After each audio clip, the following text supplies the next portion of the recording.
Hello, welcome back to my channel Shrabanti Setu. তো সকালবেলা ঘুম থেকে ওঠা মাত্রই তোমাদের ভাইয়া ফোন দিছে, তোমাদের ভাইয়ের একটা পার্সেল আইছে।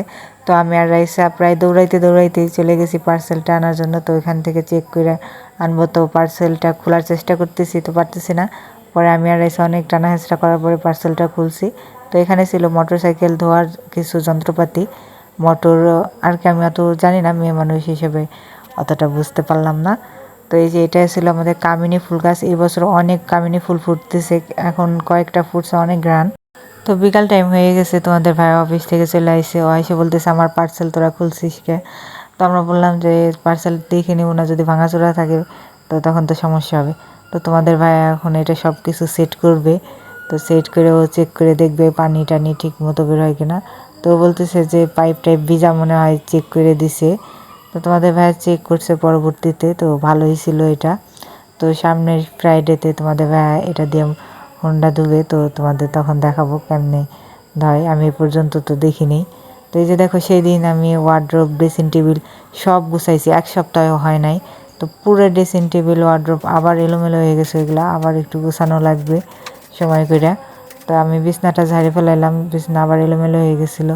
তো তোমাদের ভাইয়া গোসল করে খাওয়া দাওয়া করলো, আমিও খাওয়া দাওয়া করলাম। আমরা সবাই মিলে টিভি দেখতেছিলাম।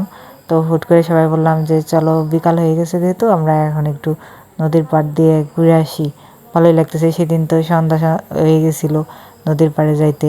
তো রাইসা আবার এখানে একটু ফুলের ছবি তুলতেছে। তো তোমাদের ভাইয়া দাঁড়ায় রয়েছে। ঋতু আবার বিড়াল রাখতে গেছে ওই দোতলায়, বিড়াল আমাদের সাথে চলে আসছিল, তো বিড়াল হারাই যাবে এই জন্য আবার রাখতে গেছে বাসায় আবার। তো এই যে আমাদের এখানে রকি আর আমাদের এই কালো কুকুরটা শুয়ে রয়েছে। তো আর একটা কুকুর আছে আমাদের এখানে থাকে। নদীতে এখন নতুন পানি আসছে বর্ষার, তো এই জন্য আরও বেশি ভালো লাগে নদীর পাড়টা, একদম নদী ভরা ভরা। এই এরকম সময় আমার সত্যি নদীর পাড় অনেক ভালো লাগে, যেহেতু আমার দাদা বাড়ি একটা খালের পাড়ে। তো ছোটোবেলা থেকে এরকম প্রকৃতি দেখে অভ্যস্ত, আমার আগের দিনের কথাগুলো মনে পড়ে যায়, অনেক বেশি ভালো লাগে। তো এই যে বিড়াল রেখে আসছিলো, তো বিড়াল আবার আমার বারান্দা দিয়ে বের হয়ে পড়ছে। তো এখানেই রয়েছে বিড়াল, আমরা চলে আসছি, ও আবার ভিতরে ঢুকে যাবে না, বা বের হয়ে আবার ঘোরাঘুরি করে আবার বাসায় ও বারান্দা দিয়ে গাছ বেয়ে বেয়ে ঢুকে যায়। আর এই যে রকি আমাদের সাথে চলে আসছে। তোরে বলতেছি তুই কিন্তু আমাদের সাথে নদীর পাড়ে যাবি না, তুই দোকানে যাবি। তো নদীর পাড়ে যায় না, ও দোকানে যায়, কারণ নদীর পাড়ে অন্যান্য কুকুর আছে, ওইগুলোর সাথে আর কি রকি মারামারি করে, মানে রকি মার খায়, তো ঘেউ ঘেউ লাগাই দেয়। তো এই জন্য ওকে আমরা নদীর পাড়ে নিয়ে আসিনি।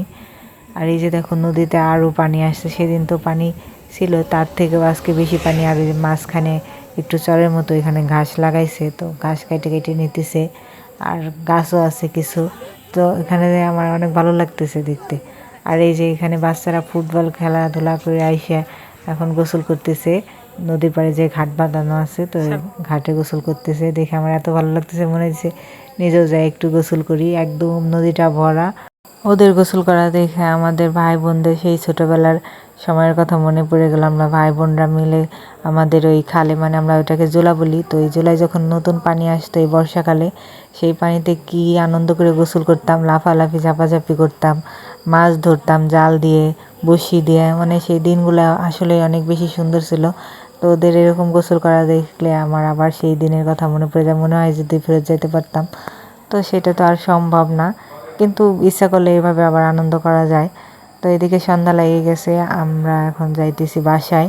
তো বাসায় যাওয়ার আগে রাইসা দোকান থেকে কিছু কিনবে, তো রাইসা আর ঋতু ওরা দোকান থেকে বিস্কিট টিস্কিট কিছু খাবে।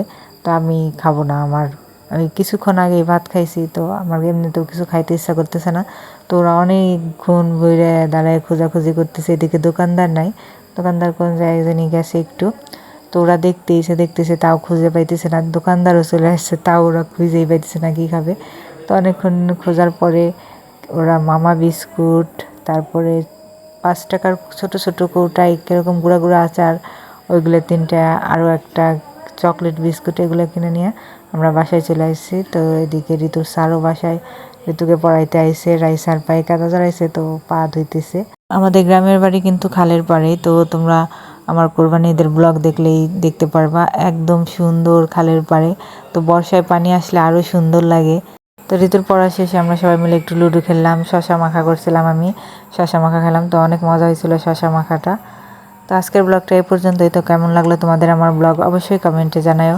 আর আমার ব্লগ যদি তোমাদের ভালো লাগে থাকে অবশ্যই চ্যানেলটি সাবস্ক্রাইব করে রাখো আর একটা লাইক কমেন্ট শেয়ার করে দিও। তোমরা অনেক অনেক বেশি ভালো থাকো। বাই, দেখা হবে কালকে নতুন ব্লগে।